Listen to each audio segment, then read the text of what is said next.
What's one Russian dish Americans would never understand? I mean, it's not just about Americans, it's foreigners in general, right?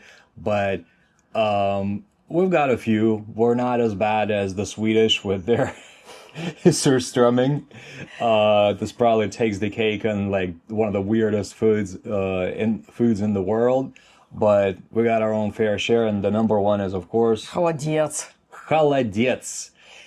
Uh, Even for Russian, even for some Russians, it's weirdest and unpleasant Yeah. thing. So it's at the same time, this is what like one of the dishes that people typically make for New Year's, and it's like a holiday food, and it's actually pretty good. Like it's actually really tasty if you get used to the structure, but not everybody likes it. So first of all, the word kholodets.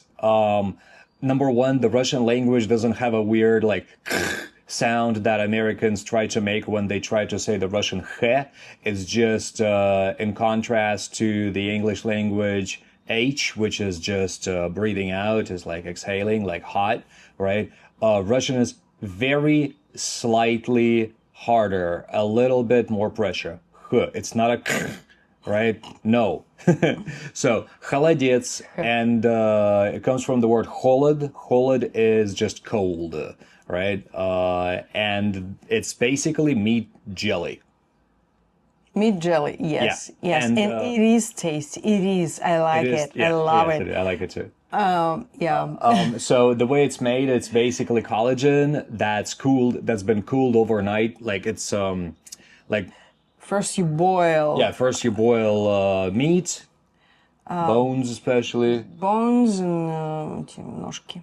The like legs or Yeah, like from pork usually. or like We made pig it- feet, Yeah, pig feet. we Yeah, made it from pig feet. I don't know, due to the taste or due to because the pig feet like cheaper. I don't know, but it is tasty. and it's basically so you boil meat and then you like boil it to the point where it's just mostly collagen, and then you cool it overnight in the fridge. And холодец is because you eat it cold. And then you chop It's the into meat. pieces, into portions. Yeah, like a small. Oh, yeah, you chop the meat. chop Yeah, yeah, the yeah. meat, and then pour. You spread it evenly over like a tray, and then pour the whatever liquid was in there. Yeah, so you have like jelly on the top, and on the bottom you have like chopped meat. Very good. So that's the number one. The second one, I would say, is like the contender. It's also very similar. It's a заливная рыба, which is very similar. It's just fish jelly, right? But we have a lot of other weird foods, of course. With like what? Salo? Salo, which is basically cured pork fat. It's like a Russian-Ukrainian thing. I would say mostly Ukrainian, actually. But And very popular in Russia. very popular in Russia with rye bread, which is super popular. It tastes really good together with rye bread. It's like this salted, cured pork fat with rye bread, maybe some green onions, mustard goes really well with mustard, and a shot of vodka. Oh yeah, That's like the most typical thing and ever. garlic. And garlic, yeah. But what else? What else we got? Oh, we got some kindergarten stuff that we used to eat. Ah, kissel. Kissel. I hate it in the kinder. No, this is hated another it. thing is that it's a drink, and it's like jelly that's not quite jelly. And instead of gelatin or like agar agar, it's just starch. So it's like this starchy, almost jelly-like drink, you know? Hot one. And it's hot, yeah. And it can taste like strawberry or It's basically fruit or minced, Yeah. like minced fruit or fruit juice with starch, essentially is what it is. I didn't Yeah, it like doesn't it. sound pleasant. But yeah, that's what we got fed in kindergarten. It's not as popular today as it was in the Soviet times. I've yeah. never heard people like enjoy it And in modern you times. could buy it. It was like brackets. Yeah, you can buy it in brackets, like brackets little, and made it and make it. no, at not home. brackets. Briquettes. Briquettes. Brackets. Briquettes in cubes. Brackets is like skopje, yeah. And briquettes, okay. And what else do we have? I mean, this is actually good, and it's actually good for you, like really good for you. Matter of fact, I think it should become more trendy. Buckwheat. Buckwheat is some of the what? Buckwheat is not weird for Yeah, foreigners. for many. Oh yeah, really? I mean, like not to some of our like most loyal commenters and fans, hi. But buckwheat for sure, it's like a Russian staple. And it's weird just because people don't eat it as much, but it's actually really good stuff. It is. It is tasty, and sometimes we can eat it when it's cold and pour milk. Yeah, pour And milk over it and salt it a over little and bit. It's salt. really good. Yes. Like put a little tiny piece of butter in there too. It's But really we good. usually use it like a side dish, as a garnish. So As with a the meat yeah, side dish, yeah. side dish, yeah, it's pretty good. Well, oh yeah, another kindergarten fare that we actually used to have is milk soup. Oh yeah. It's basically pasta boiled with milk. It's pretty yeah. This is like what actually, in the USSR they gave kids, like it's like a kid soup, quote unquote.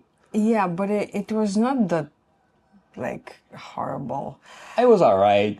I mean, it's just milk and What I pasta, didn't basically. like is what do you call it, like foam, like this foam. Yeah, because like when the you know, milk, like pasta is boiled in milk, it has boiled milk. gathers in little bits of foam, and yeah, I hated it. A lot of kids hate it. Yeah, I hated it. So that's another Russian food that we used to have. Here's a weird one, and this actually requires some explanation. It's okroshka. Oh yeah. Okroshka is a summer type of soup, and it's basically a bunch of like it's pretty good. Like the taste is really good. It's very different from many other foods, and it's a bunch of veggies chopped into like maybe like I don't know, like small pieces. Small cubes. Yeah, small cubes, and together. Okay, so the veggies are like typically cucumbers, radish, Boiled. dill. Boiled. Wait, that's not the veggies part. Dill and green onions, and then you combine that with boiled eggs. And boiled potato. It is boiled also potato. veggie. Okay, yeah, it is a yeah, veggie. right? Yeah, Is it vegetable? A wedgie, like you said. Yeah, it's a wedgie. Is it vegetable? You know what a boiled- wedgie is? A wedgie is when you take your underwear and like pull it up really hard. That's a wedgie. And we're talking about veggies. And yes, potato is a veggie. And I don't remember. No carrot. No, there is no. No. No, there's no carrot. No. So- It's egg and potato. Yeah. Egg, potatoes, And cucumbers, some meat, or you can use bologna. bologna. It's Yeah, bologna. bologna is like this boiled, Колбаса. unholy mass of flesh. That's what In it is. Russian, we call it колбаса. Kolbasa, but like it's like the boiled kolbasa, because kolbasa can also be like salami. Yeah. Can also be like I don't know what else. Just Anyway, so you chop all that into cubes, and then there is like a huge argument in Russia about what you should pour over, because as you remember, like this is a soup, and it's either kefir, which has made its way into like American supermarkets too, which is like the sour milk product, yogurt-like. no kvass. Kvass. True okroshka. Yeah, I agree. Kvass. with kvass. The true okroshka is with kvass. And kvass is a really interesting thing. My grandma used to make it. My Ukrainian grandma used to make it. And it's basically a drink made from fermented bread. Yeah. Right? It's very mildly alcoholic, like about 1.5, like 1/2 to 1.5%. Because it's fermented. Just because it's fermented. It can be a little sweet. There's different methods of like preparation. It's very much a summer drink, enjoyed in the summer. In the USSR, there used to be like big cisterns that would come close to like people's houses, and you know you could buy kvass. I liked that one more than homemade one. Me too. Because it was more sweet, like a little bit sweeter, and because they put a little sugar in there too. maybe, and it was darker, and the taste was more like intense, less sour. Agreed. Yeah. Exactly. But yeah, and that's kvass. It's like the closest equivalent would be beer. You know, it's just this really mild, bready beer. It kind of tastes like beer. It's a little more sour. It doesn't have any like barley in there. Barley. Yeah. I think it's barley. Solid? I think so. Yeah, I'm pretty sure it's barley. Okay. So you pour that over the veggies and enjoy that cold. And that's very much like a summer soup. And put sour cream. And you can put sour cream in there on top. It's necessary. It's necessary? Yeah, it's necessary. It is. Because... I mean, you can. Oh, no. Okay. You must put sour cream on. So this is why some people enjoy it with kefir, because it's like kind of similar to the consistency of kvass and sour cream together. But both of us agree that kvass is the true okroshka. Yeah. Some people, I also tried it. I never ate okroshka with the kefir, but I tried okroshka with the mineral water. Oh, what? Yeah, sparkling mineral water. The hell? In Omsk, we did that. Really? Yes. Was you broke or something? Huh? No money for kvass?